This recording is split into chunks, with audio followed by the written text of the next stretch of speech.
Bismillahirrahmanirrahim. Assalamualaikum warahmatullahi wabarakatuh. Alhamdulillahirabbil alamin. Wassalatu wassalamu ala asyrafil anbiya'i wal mursalin wa ala alihi wa ashabihi wa man sara ala nahjihi ila yaumil qiyamati wa ba'du.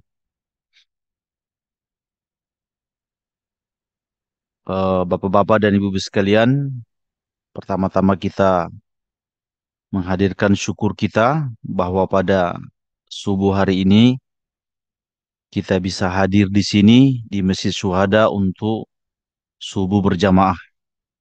Kita selalu berharap, berdoa, mudah-mudahan setiap kehadiran kita insya Allah akan dijadikan sebagai amal soleh yang diterima Allah Subhanahu wa Ta'ala.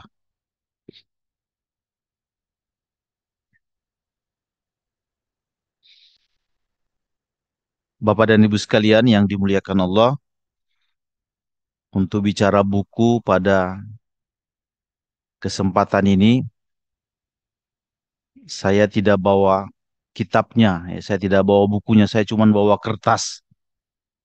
Ya, kalau simbol sekarang buku lagi mahal, ya, itu tokoh Gunung Agung yang 60 tahun sudah berkontribusi di dunia penerbitan, pada akhirnya juga harus ditutup ya, tinggal berapa saja yang itu menyedihkan bagi dunia dunia penerbitan ya, karena perilaku orang sekarang sudah berpindah ke digital. Tapi saya kira eh, buku itu masih ada selalu sisi-sisi istimewanya yang tidak dimiliki oleh dunia digital ya. Salah satunya adalah masalah detil ya. Kita kalau baca WA, baca Facebook itu kan satu dua halaman selesai kan. Tapi kalau buku itu digali sampai berlembar-lembar ya, sampai, dan itu tidak ada di dunia digital ya.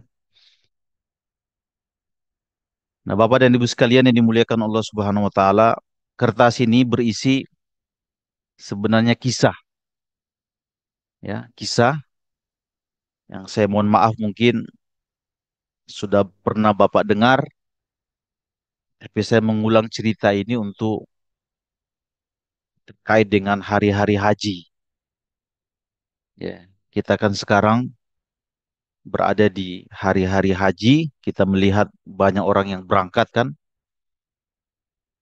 Nah, saya sampaikan ini bukan kisah dongeng tapi kisah nyata ya, yang pernah disampaikan oleh para ulama-ulama salaf, ulama yang pernah mengutip kisah ini banyak. Kalau yang ada di tangan saya ini ditulis oleh ulama besar Ibnu Rajab Al-Hambali ya, dalam kitab Dzailu Tabaqatul Hanabila. Beliau meninggal pada tahun 795 Hijriah. Jadi kisah ini beliau tulis kalau sekarang kita 1444 Hijriah, itu sekitar 650 tahun yang lalu kejadiannya. Ya, 650 tahun kejadiannya. Di antara ulama yang menulis juga cucu dari Ibnul Jauzi, ya, namanya Abu Muzaffar. Dalam kitab tarikh, kalau ulama-ulama yang sekarang itu yang masih hidup, cerita ini juga sering disampaikan oleh Syekh Aid Al-Qarni dalam kitab La Tahzan, ya. Nah, saya hanya ingin menceritakan kembali dengan tujuan nanti di balik atau di belakang cerita ini kita banyak mendapatkan pelajaran-pelajaran hidup.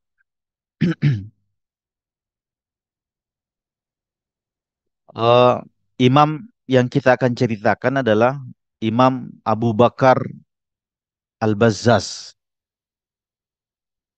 Jadi kenapa ulama ini atau aktor utamanya ini diceritakan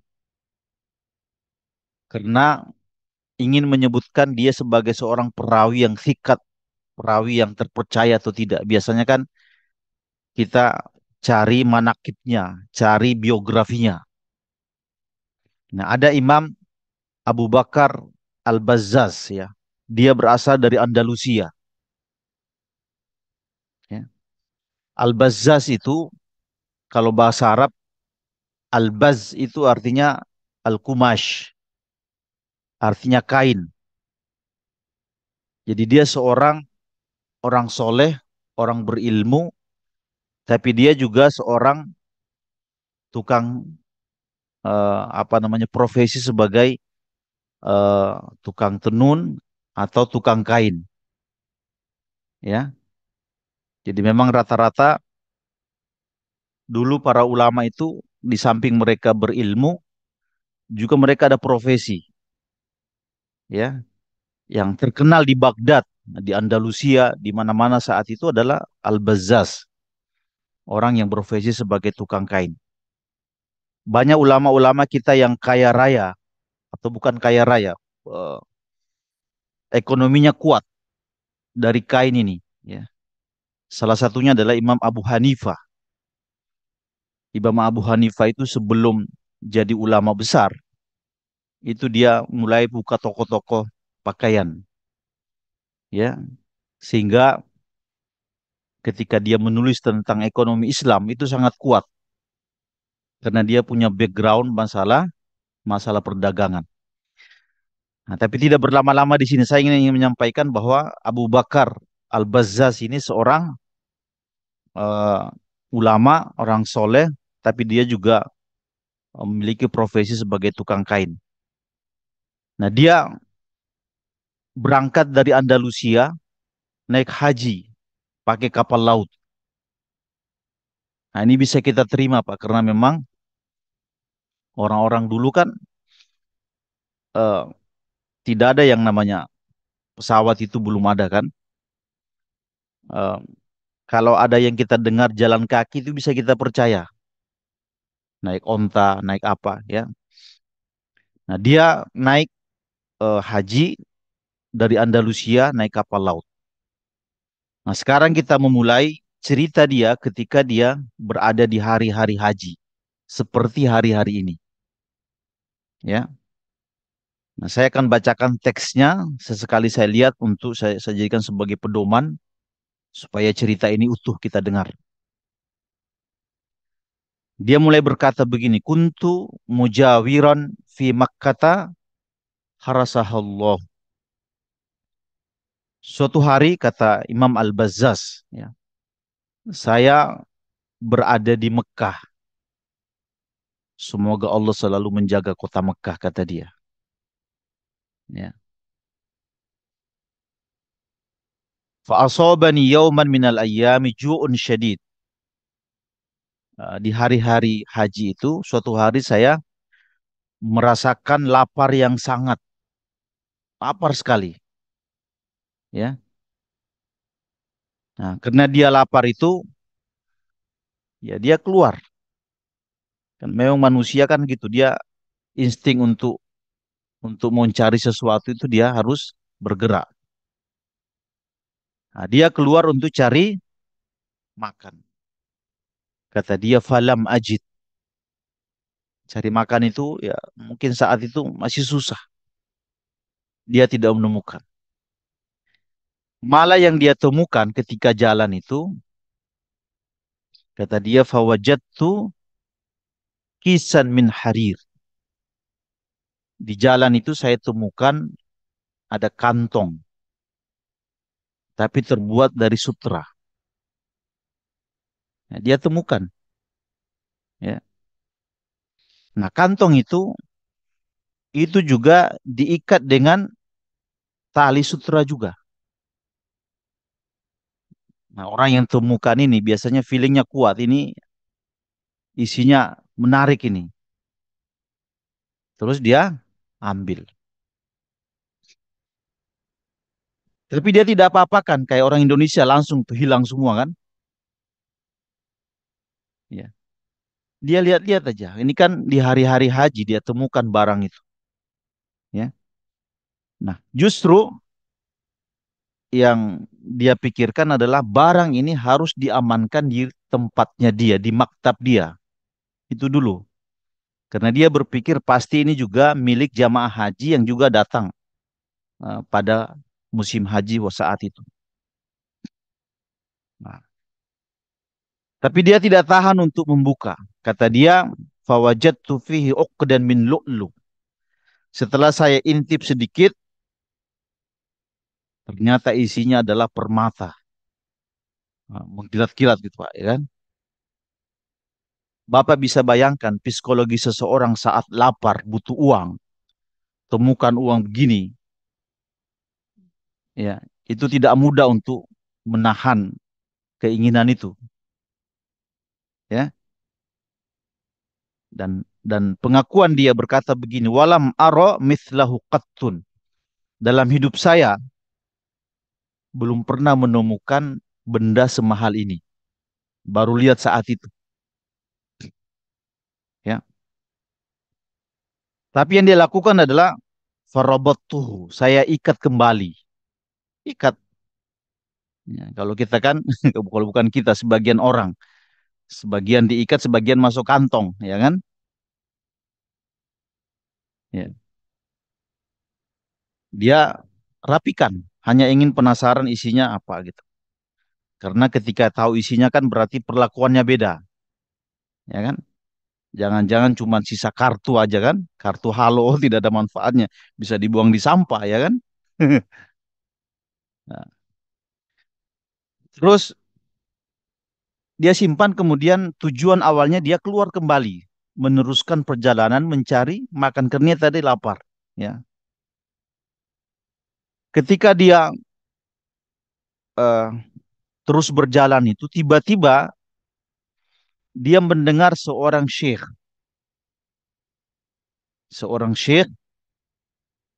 yunadi wa yaqul, teriak-teriak dari jauh sambil berkata begini,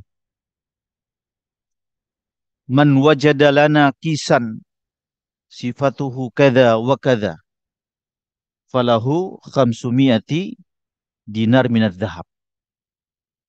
Barang siapa di antara kalian yang menemukan kantong yang sifatnya ini dan itu, gambarannya ini dan itu disebutkan, warnanya, beratnya, maka saya bersedia memberikan dia 500 dinar emas.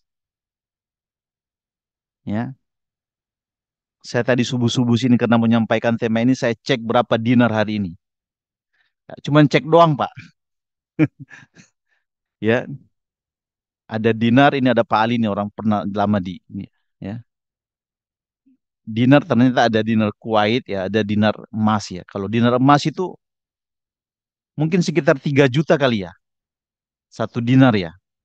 Karena saya dengar memang dulu satu dinar tuh bisa beli satu kambing, ya kan? Kalau 500 dinar, apa-apa hitung sendirilah, banyak, ya. Nah, kita bisa membayangkan kualitas seseorang ketika saat memberi, ya. Karena ada yang biasanya beri pakai syukron aja kan? Nah, afwan syukron, ya. Dia 500 dinar emas, ya. Eh, ketika mendengar itu kata Abu Bakar Al-Bazzaz, ya, dia berkata dalam dirinya, dalam ini dialog antara dia dengan dirinya. Saya ini sekarang lagi butuh, lapar juga. Apa saya harus ambil barang itu atau saya konfirmasi dengan syekh itu? Nah, itu kan biasanya ini juga manusia, Pak. Ulama juga manusia. Kadang-kadang bisikan-bisikan begitu juga saya kira wajar, ya. Nah, tapi dia berkata, la dhair, tidak ada pilihan, saya harus kembalikan barang ini, ya. Kemudian dia berkata kepada syekh itu, ta'al, ke sini. Nah, kemudian Ternyata Syekh itu dibawa ke maktabnya. Karena barangnya memang di maktab kan, dia bawa tempat dia. Sampai di sana saya tanya-tanya dari mana, terus biasalah. Terus sampai kepada diskusi tanda-tandanya apa semua. Dia ceritakan. Nah, apa yang diceritakan itu klop dengan barangnya itu. Dia diambil, dia kembalikan. Saya temukan, saya berhak mendapatkan apa mengembalikan itu. Setelah itu Bapak dan Ibu sekalian, Syekh tadi itu kan kuat dengan janjinya. Biasanya orang kan suka apa namanya berubah pikiran. Ah, itu cuman prank aja tadi itu ya kan. Nah, dia kuat dengan janjinya. Orang-orang Islam itu kuat dengan janjinya. Dia berkata, engkau berhak mendapatkan 500 dinar emas. Ambil. Dari situ barangkali diambil. Nah, eh, Imam Al-Bazzaz, Abu Bakar Al-Bazzaz ini berkata, yajibu alayya an u'idahu wa la a'khudu laka jazaan. Hak saya adalah mengembalikan barang ini kepadamu dan saya tidak mengharapkan pahala apapun. Perhatikan kata-kata itu, Pak. Ya, jarang kita temukan hari ini orang yang bisa berkata begitu. Ya, yang mana yang ada itu kan hari ini masih begini ya kan hari itu biasanya begitu. Dia berkata ini hak Anda, ini engkau harus ambil. Tapi Syekh ini memaksa terus. Ambil ini hak kamu. Ambil. Enggak. Sampai Imam Al-Bazaz ini sampai dalam tingkat marah. Ya, dia mengatakan, walladzi la ilaha illa huwa. Demi Allah yang tidak ada ilah yang berhak diibadahi kecuali Dia. Ya. Ma'akhudhu alaihi jazaan min ahadin siwallah. Saya tidak akan mengambilnya dan saya hanya berharap pahala dari Allah. Itu aja. Ya. Nah, singkat cerita 500 dinar tadi itu tidak diambil. Ya. Dan Syekh tadi itu berterima kasih dan pergi. Ya. Nah, kita singkat ceritanya. Setelah musim haji selesai, itu kan orang rata-rata pulang. Ya, pulang ke negerinya seperti kalau kita lihat musim haji. Termasuk Syekh tadi ini pulang, pulang duluan. Dan Imam Abu Bakar Al-Bazzaz ini eh, termasuk salah satu jamaah yang terakhir pulang. Dan dia pulang naik kapal laut. Nah, ketika naik kapal laut itu Bapak dan Ibu sekalian, Allah mentakdirkan ombaknya besar. Saya dulu tahun 95 kalau pulang ke Sulawesi itu, dulu saya 4 hari 5 malam di jalan. Lautan yang paling dalam dan ombaknya besar itu di Masalembo, perbatasan Surabaya, eh, Sulawesi itu laut-laut. Saya kira kapal tanpa emas kan apa namanya? Tenggelam di situ kan?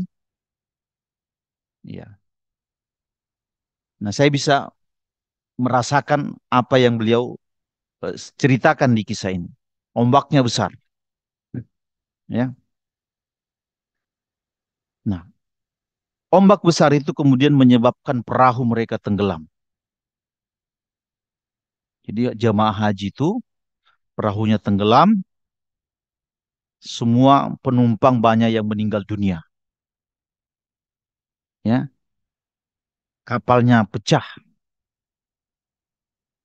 ya.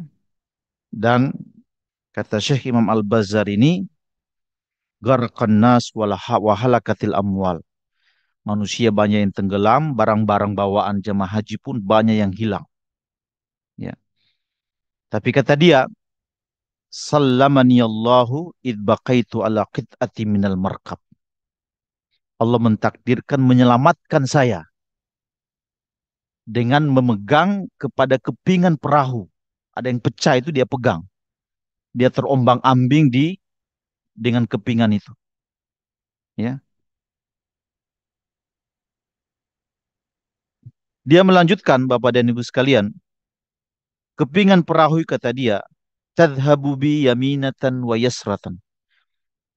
Kepingan perahu itu yang membawa saya ke kiri, saya ke kanan, saya lelah. Ya. Saya dulu baca berita di waktu tsunami Aceh. Itu ada beberapa orang Aceh yang melakukan seperti ini, Pak. Yang beberapa hari baru selamat, ya terombang-ambing di laut selamat. Dan ini maksud saya logikanya bisa diterima, dia tidak ngarang-ngarang, ya.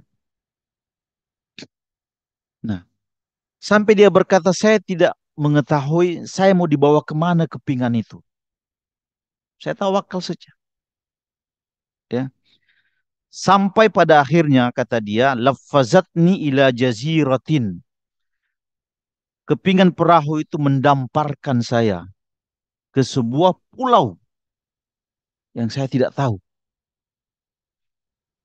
Terdampar di situ, ya. Eh, kata dia pulau itu isinya adalah orang-orang ummiyun, orang-orang yang apa ya, orang-orang pedesaan, orang-orang yang tidak banyak mengerti tentang ilmu agama. Dia ditakdirkan terdampar di situ. Kalau sebagian riwayat itu mengatakan dia ditemukan oleh anak-anak di desa itu, kata Lin Syekh itu sudah mau hampir mati, diselamatkan, dibawa ke surau di pinggir desa itu, diselamatkan. Ya. Di Morowali itu di kampung saya Pak, rata-rata kalau kita lihat dari depan laut, itu yang lihat cuman surau aja, kelihatan. Ya. Biasanya itu simbol kalau itu kampung itu ada musolanya, ada masjidnya. Ya, kalau dengar azan di masjid itu enak daripada di kota, lebih menyentuh. Ya, nah itu yang terjadi. Dia dibawa ke surau itu diselamatkan. Singkat cerita, ya, karena mereka ini orang-orang ummiyun. Ya, Imam Al-Bazzaz kan seorang ilmuwan kan. Awalnya kita cerita tadi seorang rawi sebenarnya, tapi kesalehan menempel pada dirinya. Nah, orang berilmu itu insya Allah dimanapun dia akan memberi manfaat. Ya, nah, dia mengajar di situ, ngajar ngaji, ya, walaupun cuman ikro, ini kan sesuai dengan ilmunya kan, ngajar ikro. Nah, dari pengajaran itu kata beliau, ya, saya mengajarkan mereka Quran. Ya, ini ada pengakuan yang menarik. Dia berkata, wa hasalali khairun kathirun min jara'i dzalika. Dari pengajaran Quran itu saya mendapatkan kebaikan yang banyak, puasan spiritual. Ya, nah kalau kita ingin memberi nilai kepada orang, sebenarnya yang puas itu bukan yang mendapatkan nilai itu. Kita duluan yang lebih bahagia. Kalimat ini saya ambil dari ucapan salah satu dari kitab La Tahzan dari Syekh Qaid Al-Qarni. Ya, Bapak dan Ibu sekalian, waktu terus berlanjut. Ya, waktu terus berlanjut. Istilahnya antara masyarakat Ummiyun tadi ini sudah klop dengan Syekh, sudah senang. Biasanya ingat dulu Pak, kalau tahun-tahun 80-an kalau ada Syekh dari Timur Tengah Mesir datang ke sebuah desa, itu kan penghormatan luar biasa kan. Nah, cara orang-orang desa menghormati ini kata Syekh tadi Imam Abu Bakar Al-Bazzaz mengatakan saya sudah lama mengajar kalian dan sudah waktunya saya harus pulang ke Andalusia.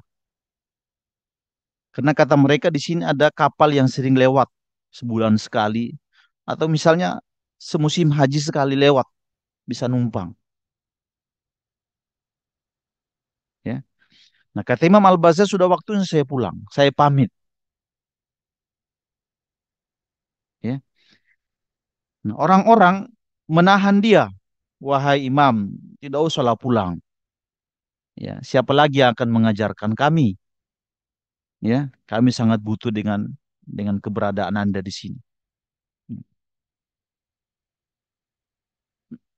Nah, Imam Al-Bazzaz ini ternyata belum nikah.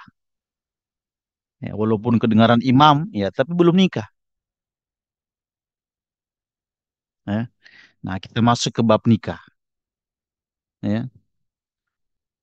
Orang-orang berkata, ini cara mereka kalau bahasa kita ini di apa ya, dibujuk lah ya. Kata mereka begini, indana sobiyatun yatimatun walaha syai'un minad dunya.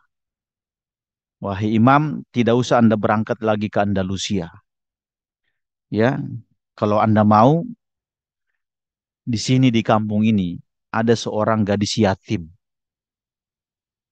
Mendengarkan kata sobia, masih muda, masih belia. Kata orang si cantik, ya. Nah, dia punya sesuatu dengan dunia. Dia punya harta dunia. Maksudnya ada sesuatu yang dia punya dia banggakan. Si gadis itu. Kami berencana untuk menikahkan Anda dengan dia. Ini cara orang kampung membujuk ya orang asing yang datang, ya. Kalau sini kena bujukan kayaknya mau semua nih ya. Nah, yang penting bujukannya yang itu. Daftar ya. Apalagi Pak Dadang ya. Ya. Anda bersedia tinggal di sini, kami menikahkan seorang gadis yatim. Dia punya sesuatu cerita dengan dunia. Singkat cerita, awalnya dia jangan, jangan. Saya tetap punya keluarga, punya apa? Punya punya akar di Andalusia. Saya harus pulang. Ditahan, ditahan. Ya. Dia pun dipaksa. Ya. Tapi pada akhirnya dia terima. Ya. Singkat cerita, Bapak dan Ibu sekalian, mereka kemudian mengadakan khitbah walimah sejenis itu. Nah, pada saatnya gadis yatim itu dikeluarkan, ya, seperti bulan purnama. Ya. Eh, tapi ada sesuatu yang menarik di lehernya itu tergantung sesuatu. Di lehernya itu tergantung sesuatu. Dan ini yang membuat Syekh Abu Bakar Al-Bazzaz ini menatap permata itu. Dia lihat, ya kan? Jadi dia tidak fokus ke yang lain-lain, fokus ke permata itu dia ingat-ingat kayaknya ada sesuatu. Karena matanya, bola matanya banyak tertuju ke mata itu. Masyarakat pun kemudian berkata begini, disebutkan dalam kisah ini. Ya Syekh, kasarta qalba hadhil yatima min nadrika ila hadzal aqd. Wahai Syekh, Anda seperti menyinggung perasaan dari gadis yatim itu karena dari tadi hanya memandang bagian permata yang nempel di lehernya itu, ya. Kemudian kata Imam Al-Bazzaz, ya, saya dengan permata itu punya cerita. Saya dengan permata itu punya punya cerita. Ya, bahwa belum lama ini saya naik haji, saya bertemu dengan seorang syekh yang kehilangan permata, teriak-teriak, saya bantu, diceritakan semua. Ketika mendengar selesai cerita itu, orang-orang kemudian bertakbir, bertahlil, Allahu Akbar. Sampai suara itu kalau di desa itu kadang-kadang sampai ke apa namanya, gemanya sampai ke gunung kan, balik lagi. Itu kalau di desa itu satu suara itu balik lagi tuh Pak. Ya. Mereka berkata, Syekh berkata, ada apa dengan kalian kok bertakbir dengan cerita saya?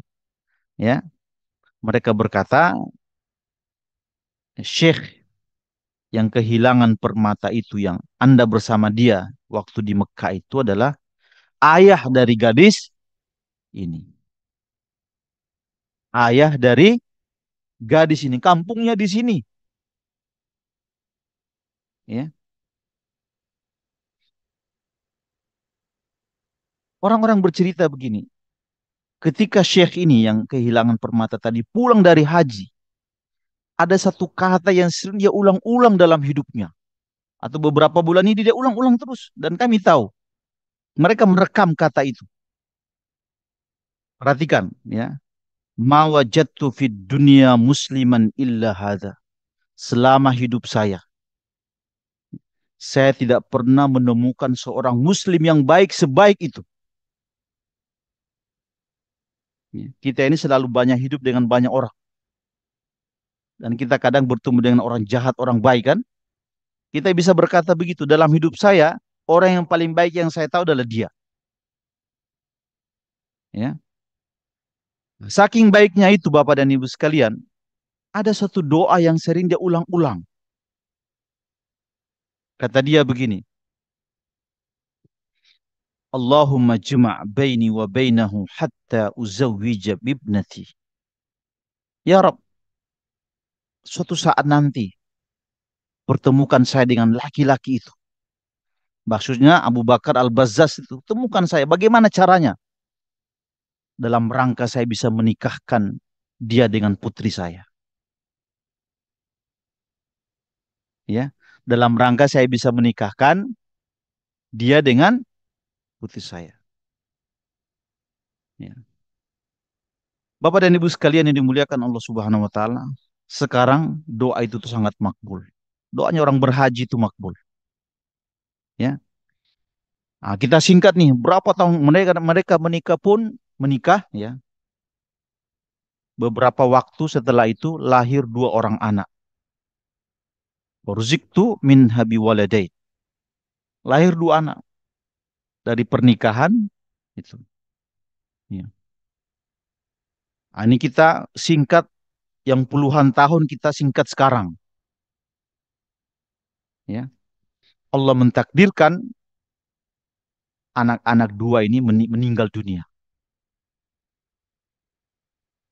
ya, meninggal dunia. Di masa tua yang duluan meninggal ada istrinya ini, ya. Dan permata tadi yang dulu ada ceritanya itu diwariskan kepada Syekh Abu Bakar Al-Bazzaz. Hmm. Ya. Begitu ceritanya Bapak dan Ibu sekalian, ya. Para ulama, ya, eh, ketika berkomentar tentang cerita ini mereka mengatakan hiya hikayatun ajibah. Ini salah satu cerita dalam literatur Islam yang unik tapi nyata. Nah, kalau bisa kadang-kadang kita lihat nyata itu ibu-ibu suka lihat di Indosiar. Nah, tapi ada sebenarnya cerita-cerita Islam yang punya sanad, yang punya makna, bahkan punya nilai, ya, yang bisa kita ambil sebagai pelajaran. Nah, Bapak dan Ibu sekalian yang dimuliakan Allah Subhanahu wa taala, ketika uh, mendengar kisah ini tentu kan kita dengan kisah itu sebenarnya tidak punya hubungan. Kita punya hubungan dengan cerita itu kalau kita pandai mengambil nilainya. Karena kita tidak hidup dengan masa itu, cuma dengar. Ada beberapa pelajaran yang bisa kita ambil, pelajaran kehidupan. Yang pertama,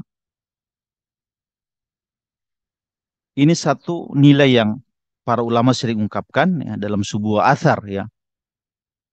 Man taraka syai'an lillahi awwadahu khairan minhu. Ini kaidah.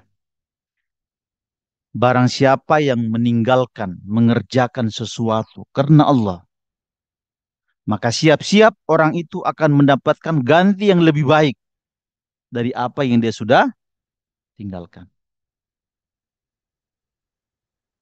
Ini dipegang kaidah ini, Pak. Ini kan Bapak ini, insya Allah hadir ke sini, mudah-mudahan karena Allah. Tinggalin waktu enaknya, lagi tidur ditinggalin, ya. Ada yang sakit-sakit mungkin flu, paksain datang ke masjid. Contoh kan, ada juga yang begitu kan.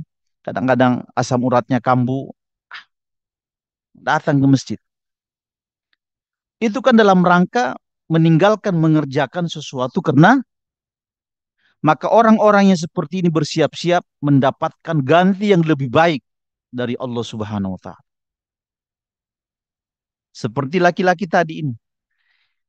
Dia sekedar menjaga diri, ini hak. Saya berharap pahala. Apa yang didapatkan setelah itu? Ya, pertama dia diselamatkan dari bencana yang hitung-hitungannya orang sudah mati semua. Tidak sekedar diselamatkan, dia kemudian menikah. Yang mungkin saat itu gadis itu cantik, banyak yang lamar. Tapi bagaimana Allah kirim, ya, namanya jodoh kan harus ada, kadang-kadang punya ceritanya. Bagaimana Allah kirim dia bertemu dengan gadis itu, menikah, dikasih anak. Bahkan yang paling menarik, pada akhirnya dia harus mewarisi apa yang dia dapatkan dulu di Mekah, itu harus kembali kepada dirinya sendiri. Nah, kalau kita baca Quran, kita akan menemukan makna ini sangat kuat. Nabi Sulaiman itu dalam surat Saba itu pernah terpukau dengan kuda-kuda, ya kan? Ada kuda-kuda, dia terpukau sampai lewat waktu asar, ya enggak Pak? Dia kemudian menyesal. Cara menyesalnya itu kuda-kuda itu dia sembelih. Ini semua ini yang mengganggu waktu saya dengan Allah, ya kan? Apa yang Allah ganti setelah itu? Allah berfirman, "Fasakharna lahur riha tajri bi amrihi rukha'an haitsu asaq." Kami gantikan dia bisa menundukkan angin yang lebih lincah dari kuda. Dia bisa mengarahkan angin kemana dia suka. Wasyayatina kulla banna'in wa ghawwas. Dia bisa mengendalikan setan, mengendalikan jin, wa akharin, dan nikmat-nikmat yang lain. Karena itu tadi, siapa yang meninggalkan sesuatu karena Allah, dia bersiap-siap mendapatkan sesuatu. Nah, itu kaidah. Ya, Nabi Yusuf alaihissalam. Kita lihat perjalanannya kan ada sesuatu dosa yang dia tinggalkan, ada sesuatu dia pada akhirnya dia harus jadi seorang perdana atau bendahara Mesir. Orang-orang muhajirin yang meninggalkan kampung halaman bersama Nabi. Apa yang Allah ganti? Mereka menguasai Medina, dapat kaya raya di Medina, dapat kekuasaan, dapat ilmu, ya kan? Nah, jadi kaidah itu harus kita pasang di kepala. Siapa yang berani meninggalkan sesuatu karena Allah, siap-siap dia akan mendapatkan ganti yang lebih baik. Sekarang atau nanti. Ya, ada yang sekarang, ada yang nanti. Nah, karena itu kaidah kedua muncul, Bapak dan Ibu sekalian. Siapapun yang melakukan kebaikan di muka bumi ini, apapun, dia akan pasti mendapatkan balasannya. Saya apa namanya? Saya ulang lagi cerita yang kemarin, pekan kemarin ya. Itu waktu Nabi Musa dan Khidir jalan ke sebuah kampung, temukan kampung kan? Ya. Musa dan Khidir diusir, tidak dikasih makan. Kata Khidir, biarkan saya membangun atau membangunkan sebuah tembok yang roboh. Karena di balik itu, di bawah tembok ini ada harta karun, harta harta besar, harta yang mahal. Kenapa harta itu harus ditemukan di dalam tanah yang sudah ratusan tahun baru ketahuan? Apa yang menyebabkan harta itu harus diketemukan, Pak? Allah menjawab, wa kana abuhuma solihah. Karena dulu orang tuanya itu pernah menjadi orang baik. Jadi bayangkan harta itu harus ditemukan. Alam itu harus ditundukkan karena seseorang pernah berbuat baik. Saya bilang kemarin itu keturunan ketujuh. Jadi orang itu akan menemukan dampak dari kebaikan apa yang dilakukan itu nanti atau sekarang. Kalau bukan di dunia, nanti di akhir. Karena itu jangan malas untuk menanam kebaikan sekecil apapun. Walaupun dia bisa berbentuk tangan, bisa berbentuk kata-kata. Ya, saya punya teman seorang direktur penerbit cerita. Ya, dulu saya sebelum buat penerbit itu saya ketemu dengan seorang tokoh di Yogyakarta. Ketemu tokoh itu, dia berkata begini, hey, jadi pemuda itu jangan malas baca. Itu aja. Ya. Sekarang pemuda itu tidak sekedar malas baca, tapi punya penerbit. Jadi kata yang dikeluarkan itu mungkin bagi dia bukan kebaikan, tapi itu kebaikan. Dan menjadi sesuatu yang besar. Dan kita lihat rata-rata para ulama begitu, Pak. Ya, Imam Abu Hanifah itu jadi ulama besar karena kata. Suatu hari Imam Abu Hanifah pulang dari pasar. Dia dipanggil oleh seorang ulama, Imam Syafi'i. Abu Hanifah ke sini. Dia berkata, saya lihat kamu sibuk sekali ke pasar. Padahal diri kamu itu ada potensi ilmu. Kapan terakhir kamu menuntut ilmu? Udah lama. Dengan kata-kata itu yang kemudian mendorong Imam Abu Hanifah menjadi seorang ulama besar. Jadi kata yang dia selipkan itu menjadi kebaikan. Nah, saya kira ini yang menjadi dorongan bagi kita sebagai orang tua. Jangan lelah untuk memberikan, menyelipkan kata dorongan motivasi buat anak kita. Hari ini kita jangan malas untuk berkata, nak sholat. Sholat. Sekarang dia tidak sholat, puluhan tahun ke depan baru itu dia ingat. Dulu ayah saya selalu gelisah kalau saya tidak. Nah, yang salah itu kalau kita tidak pernah berkata-kata. Ya, tidak pernah berkata-kata. Itu hikmah yang pertama. Yang kedua, ini sudah habis waktunya, Pak. Sedikit lagi ya. Nah, sebenarnya saya siapin 14 apa namanya? 14 hikmah. Nah, tapi dua aja ya. Ini penyakit saya suka siapin materi tapi suka lewat dan itu tidak disampaikan lagi nanti ya. Dua saja nih. Kalau kita fokus ke cerita tadi ini, kita akan menemukan satu nilai yang menarik. Mempertemukan orang dermawan ketemu orang dermawan. Jadi Imam Al-Bazazi ini orang baik. Itu betapa dia hebat, dia menolak. Saya tidak usah. Ini juga maksa kan? Ambillah, ambil. Nah, enak lihatnya tuh Pak.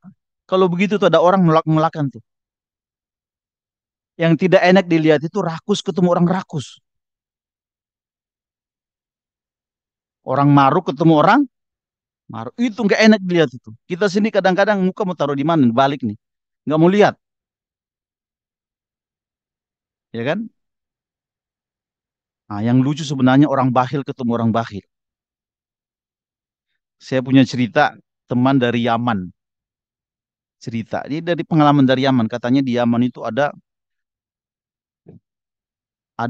dua orang yang terkenal sangat bakhil, ya, terkenal sangat bakhil.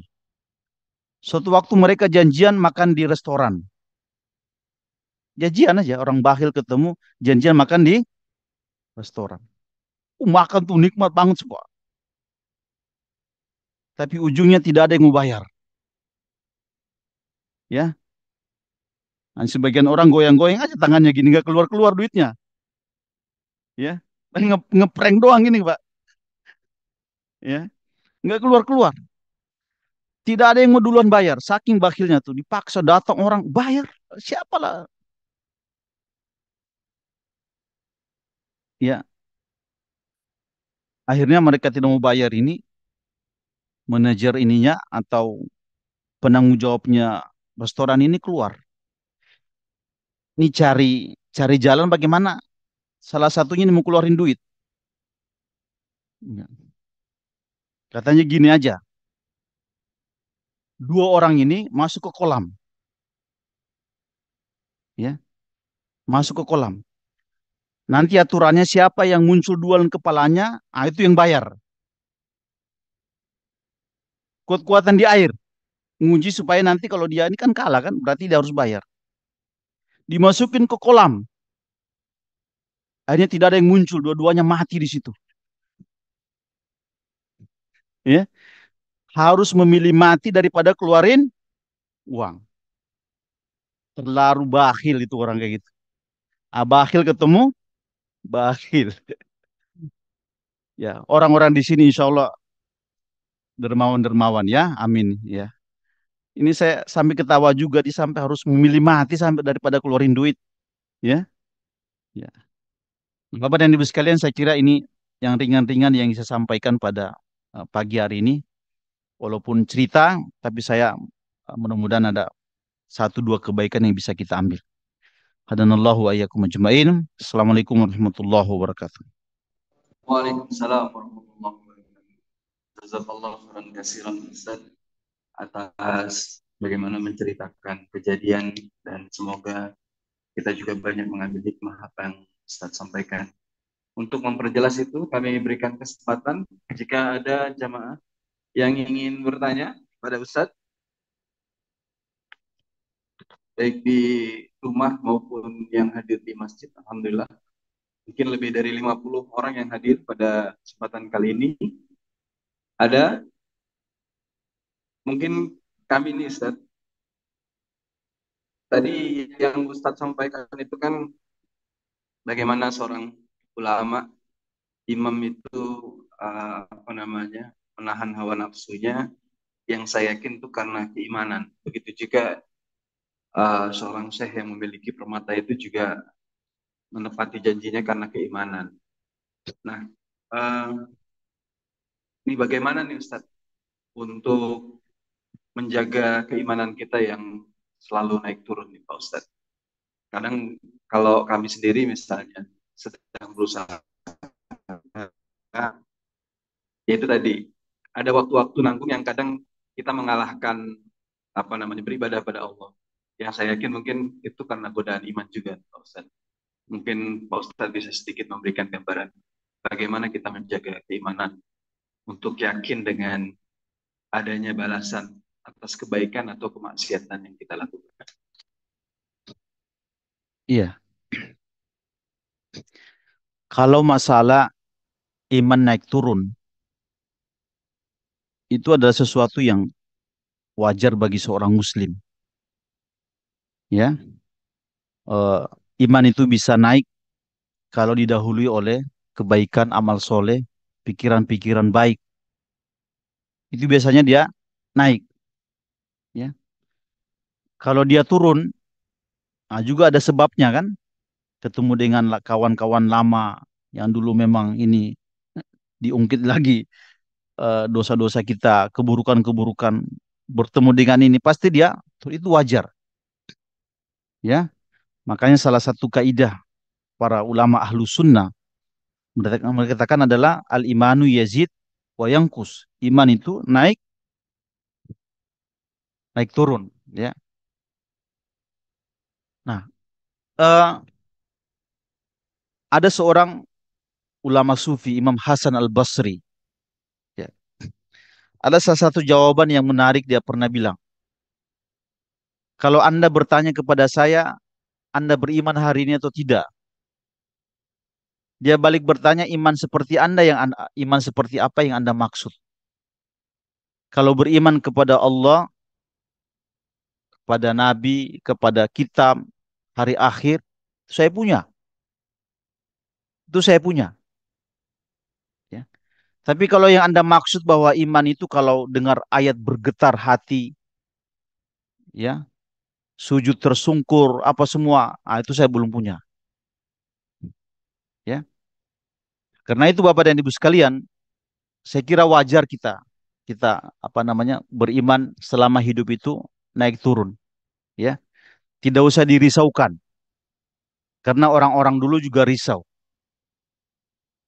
Maksud saya orang-orang dulu juga punya hal yang sama dengan seperti ini. Walaupun mereka menanyakan, ya. Nah, tugas kita saya kira berusaha semaksimal mungkin. Kita hari-hari ini kan kita jalani hari-hari itu dengan ya apa namanya menunaikan tugas hari itu dengan sebaik-baiknya. Kalau datang waktu sholat maghrib, kita sholat. Giliran datang waktu sholat subuh, kita subuh. Ya, jadi mengerjakan ibadah-ibadah pada waktunya. Jangan kita sholat maghrib, waktu sholat maghrib kita silaturahmi. Silaturahmi juga baik, tapi bukan waktunya, ya kan? Giliran waktu Idul Kurban, ya berkurban kalau punya harta. Jangan Idul Kurban, tapi misalnya eh, iktikaf di masjid. Iktikaf baik, tapi bukan pada tempatnya. Nah, makanya ulama besar dulu itu pernah menulis buku, judulnya Imam Al-Qurtubi kalau tidak salah menulis buku Lataiful Ma'arif. Adalah panduan setahun seorang muslim. Artinya mengerjakan amal itu sesuai dengan iramanya. Nah, dengan begitu biasanya akan membantu seseorang untuk menjaga keimanan itu. Ya. Yang kedua, lakukan hal-hal sunnah. Ya, sholat, sholat sunnah sebelum rawatib itu dijaga. Ya kan? Dijaga. Yang ketiga, banyak bergaul dengan teman-teman yang kita kita anggap bisa apa ya menstabilkan iman kita, kesolehan kita. Karena sebaik apapun kita kalau sudah bertemu dengan apa ya dengan keburukan itu gampang. Manusia itu sangat cepat terpengaruh, ya. Nah, yang berikutnya adalah saya kira kita berdoa, ya. Ummu Salamah, istri Nabi Shallallahu Alaihi Wasallam, ketika Nabi berada di giliran, ya, setiap kali Nabi ke rumah Ummu Salamah meriwayatkan, ya, saya diajarkan doa oleh Nabi untuk dibaca berkali-kali. Doa itu adalah ya muqallibal qulub, tsabbit qalbi ala dinika. Wahai Allah yang membolak-balikan hati, teguhkan hati ini dalam agamamu. Ya. Nah, kalau kita sudah berusaha melakukan hal-hal ini, kemudian masih juga jatuh ke dalam maksiat, ya, jangan berputus asa. Kemarin ada seorang penulis buku Ahmad Ash-Shuqairi. Dia dulu bercerita saya ini dulu perokok berat, suka mabuk-mabukan, suka macam-macam. Dia bebas menuliskan, ya. Apa saja dosa pernah dia lakukan. Tapi dia ingat kepada satu ayat di dalam Al-Quran. Man jahada fina lanahdiyanna subulana. Siapa yang bersungguh-sungguh di antara kalian, maka kami akan tunjukkan jalannya. Artinya bertaubat pun tidak boleh berputus asa. Karena siapa yang bersungguh-sungguh untuk mendekat, ya, kata Allah kami akan bukakan jalannya. Ya. Nah, kalau misalnya tergelincir lagi, ingat Allah itu Ghaffar, Allah itu Ghafur. Kapan-kapan waktu itu saya pernah menjelaskan kata Ghaffar, ya. Ghaffar itu adalah orang atau Allah yang mengampuni dosa berkali-kali. Itu namanya Ghaffar atau Ghafur. Artinya si A berdosa, kalau kita kan lihat orang bersalah kan kadang-kadang kita marah kan, diulang lagi marah kita, diulang lagi marah kita. Tapi kalau Allah menyebutkan dirinya Ghaffar, saya akan mengampuni dosa itu walaupun engkau melakukannya berkali-kali. Dengan kaidah-kaidah seperti ini saya kira ini yang sedikit bisa membantu. Jangan lihat saya sebagai orang suci, saya ini paling banyak dosanya, Pak. Tapi kita sama-sama selalu berusaha untuk memperbaiki diri. Ya, cukup. Jazakallahu khairan katsiran, Ustaz. Sebelum kami ingin menyampaikan kepada para jemaah yang hadir di masjid maupun yang hadir di rumah. Alhamdulillah telah tersedia buku karangan guru kita Ustaz Yasir, terutama buku untuk anak-anak. Insyaallah ini ada yang dititipkan kepada kami bagi jemaah yang ingin memiliki buku ini untuk anaknya atau cucu-cucunya ada 50 paket. Nah ini nanti bisa menghubungi kami. Atau mungkin juga bisa nanti kita berikan kepada anak-anak madrasah yang sekolah di Masjid Syuhada yang sebagian besar itu apa, kita bisa berikan total buku yang insya Allah bermanfaat. Ada hadis, 64 hadis, sebab tentunya ayat Al-Quran, lalu ada 99 hadis istimewa untuk anak-anak, lalu ada buku kisah Nabi, kisah sayang Nabi Muhammad, ada juga 105 kisah teladan para khalifah, dan ada 77 kisah adab akhlak Nabi Muhammad SAW. Ini nanti bisa didapatkan ke kami, dengan harga 100.000.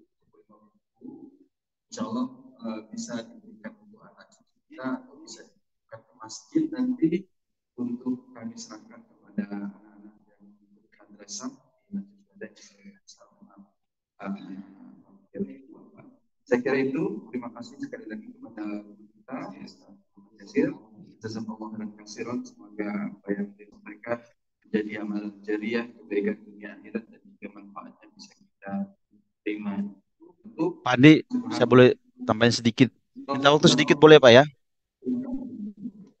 Eh, saya itu termasuk penulis buku anak dan dewasa. Sudah menulis sekitar 40 judul buku. Ya. Dan Alhamdulillah sudah 3 kali mendapatkan penghargaan IBF Award ya dari DKI Jakarta. Eh, Kadang-kadang buku itu kalau tidak apa namanya penulis itu punya jatah. Ya, ketika kita sudah nulis itu dikasih jatah oleh penerbit. Dan saya mendapatkan buku-buku yang Pak Andi tadi sebutkan itu adalah jatah saya sebagai seorang penulis ya.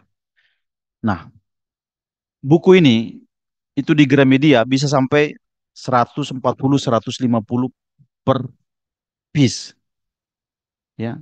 Tapi dibawa ke sini hanya 20.000. 20.000 per buku. Tujuannya sebenarnya kalau saya kan cuma butuh satu, Pak. Ya. Kalau ngasih apa ke teman-teman juga bisa, tapi kita menghargai dengan memberikan harga dengan tidak tidak terlalu mahal, 20.000 saja. Eh, ini buku bergambar, ya, buku bergambar dan eh, saya kira seperti saya cerita tadi kan dunia penerbitan hari ini mengalami penurunan, daya beli orang itu sangat sangat kurang, ya. Akhirnya banyak buku-buku yang tidak laku dan buku-buku ini saya tawarkan ke sini dalam rangka untuk itu, ya. Mudah-mudahan bisa dipahami. Cukup, Pak Andi. baik, subhanallah wa bihamdika, subhanallah. Assalamualaikum warahmatullahi wabarakatuh. Bagi yang punya silakan ke kami, dan kami juga mengundang bapak-bapak itu selambi